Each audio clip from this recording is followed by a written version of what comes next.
Ready to go, All right. Chris. Perfect. Thank you. Our first speaker today then is Martin Tumajian from Meg Plasma, speaking to breathing zone air purification. Martin?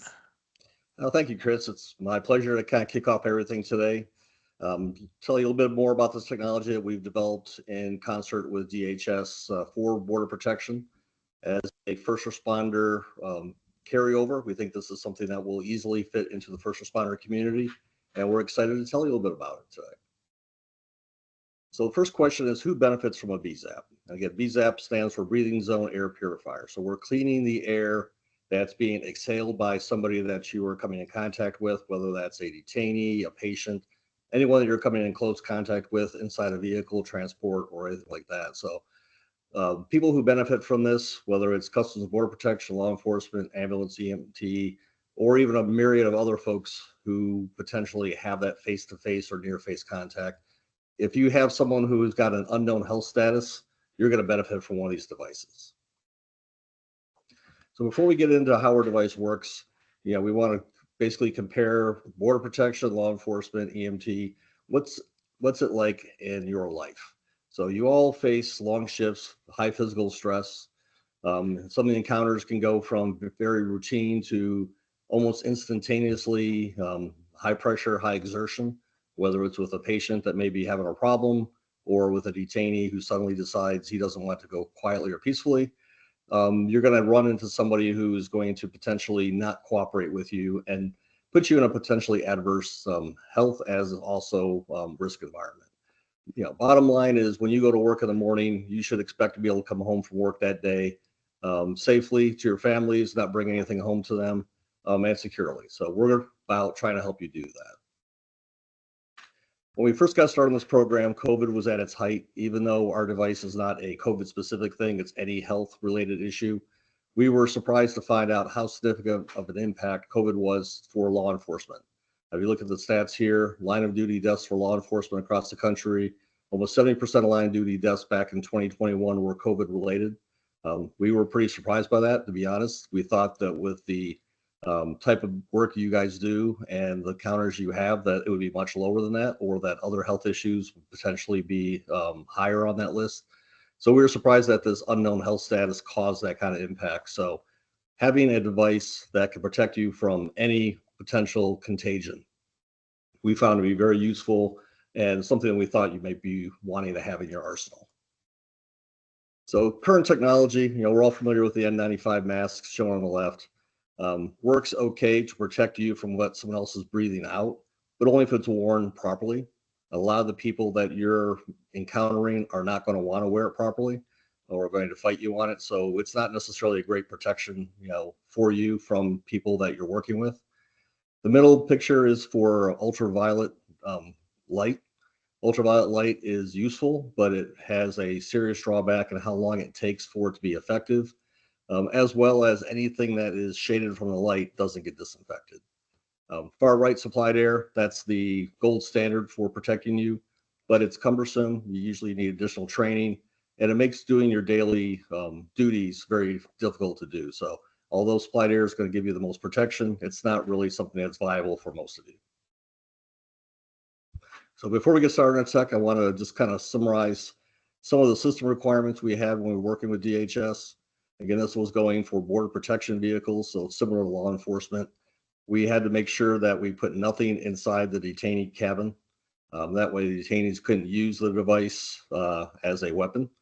We had some of the border protection agents we worked with told us about detainees that were taking the headrest off the back of the seats and trying to poke the drivers through the cages. So we had to make sure that the device was free from detainee mischief or patient mischief, as well as being as close as possible to them so it could capture that breathing zone air as it exhaled.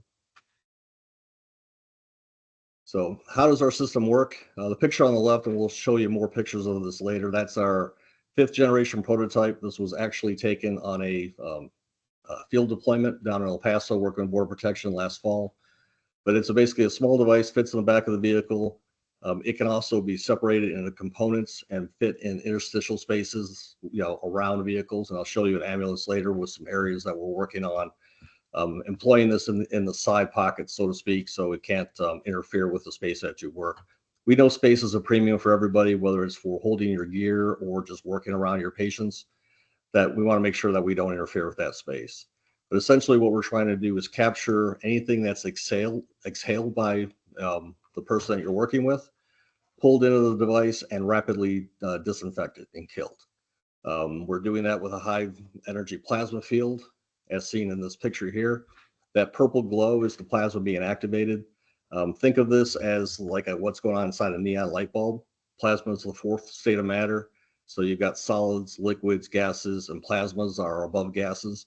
So think of it just as a high energy gas. It's very low temperature. It doesn't cause any increase in heat, doesn't impact the HVAC in your vehicle, but it's a very high intense impact on the contagion as it goes through. It kills very quickly. As you can see here, single pass through the system, less than a second, we're getting 6 nines kill. That's 99.99999% kill. So one particle out of a million comes through. Compare that to an N95 mask. If it's working perfectly, it screens or lets through 5 out of 100. We're only allowing 1 out of a million to get through to you. So even though we're having this high rate of kill, there's almost no way you're going to get an infectious dose within the vehicle because of the way we're capturing and killing quickly. So first responder implementation, how's this affect you guys? You can see on the left, we did a trial down at the southern border in El Paso, put it installed in border protection vehicles, ran the border for a couple of days, simulated detainee pickup. We obviously didn't have detainees in with us while we were doing the testing, but we went through all the actual day-to-day operations that the border protection agents did. And then now we're converting this to ambulance EMT use. We've got a project that we're getting ready to kick off with DHS, one of these phase 3s that Dusty mentioned a few minutes ago, where we're going to tailor the device to fit inside an ambulance. There's spaces on the side. We've already done some work with one of our local ambulance companies to find spots behind the walls where we can install our device and basically tie it right into the systems that are already being used to take air from the vehicle and port it outside. We're going to basically clean it as we do that. So how do we compare to other technologies on the market? Earlier we showed you HEPA filtration. Well, we showed you N95 masks, scuba, UV light, and HEPA is another easy filtration system. We are going after the point source. A lot of these systems are going to try to clean the whole air in a room or the whole air in your vehicle. That allows a contagious dose potentially to build up or a hotspot to develop where you have a higher concentration in one corner of the vehicle or one corner of the room. And that puts you at potential risk to breathe in that higher dose and potentially get infected. We're trying to capture that contagion as it's breathed out by the person. So we're never letting it get to that high dose rate. So we are a point source technology. But we do have a secondary effect of doing the room changes. So even though we're trying to capture that point source, we have that secondary effect of pulling other air in just because of the way we're pulling air into the system. We're giving you one of the highest kill rates at, again, 6 nines log kill. Most air purifiers are only at 4 nines. To be an FDA authorized air purifier, you'll have to do 99.99% kill. And that's only going to be done with some very high-tech systems. UV light, as an example, will usually do 97%, maybe 99%. For it to get to the level of kill needed to be even close to ours, you pretty much have to have the air sitting or the contagion sitting under the light for almost 30 minutes to get a kill. Again, we're doing this in less than a second. And most importantly to you, we're not intrusive. Like I said, we're operating in the background.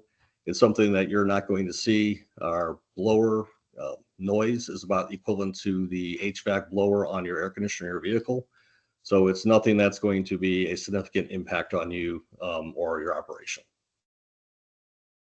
So current state of development, we're currently at a readiness level 7. In other words, we're pre-commercial. We've gone through multiple prototype developments with DHS. So we're in a system now that we're doing a final layout, getting ready to go into manufacturing. System on the left, that's a, essentially a box fits in the back of your vehicle, about 9 inches deep, 20 inches high, 16 inches wide. So it's fairly small. Since this picture was taken, we've miniaturized some of the components. We're able to even shrink it a little bit further. The middle picture is what the plasma generator looks like currently. Again, we're upgrading that a little bit, but it's fairly small, 4-inch diameter, a couple inches long. Very easy to find spaces to put this in or on the vehicle so it doesn't impact your space. What we find most interesting is the picture on the right is our operations control of it. When we started this project, as engineers, we had this, beautiful touchscreen interface. And we thought it was really cool. But after working with the Border Protection agents, they said, we want something that's a simple on-off button. Give us a couple indicator lights that shows it's working or not working. So that's what we have now. You see the button on the left, simple push button on-off. It's recessed. So if you drop equipment on it, it's not going to turn on and off inadvertently. And again, a simple green light, operational, great. Yellow, amber means there's maybe something to have your maintenance guys check. And red light means there's something wrong. You want to take it in for maintenance right away.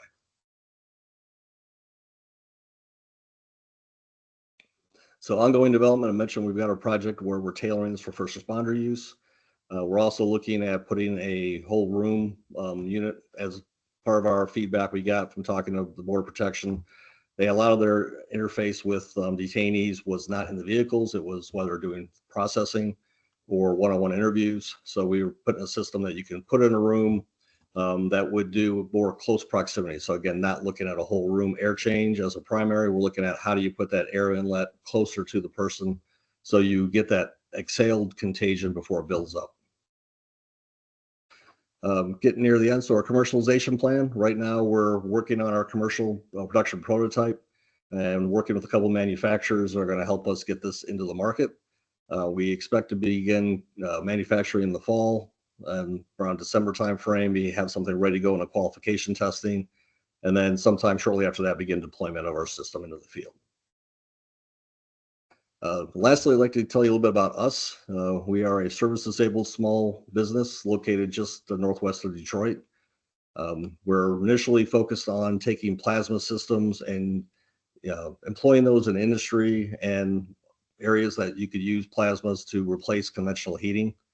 Think of using a microwave oven instead of a conventional oven. Has the same outside effect, lower energy, faster.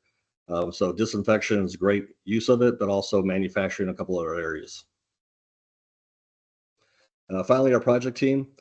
Even though we are a small business, we have a lot of industry professionals. Myself, I did 35 years with a large R&D company, working across the defense industry as well as across other government agencies. Most of my team has either worked in the large R&D contractors, or as Mr. Taylor on the end, he's got 35 years working with General Motors. So he brings a lot of the vehicle integration aspects to us. That concludes my overview of our BZAP device. Right now, I'd like to answer any questions you have for us.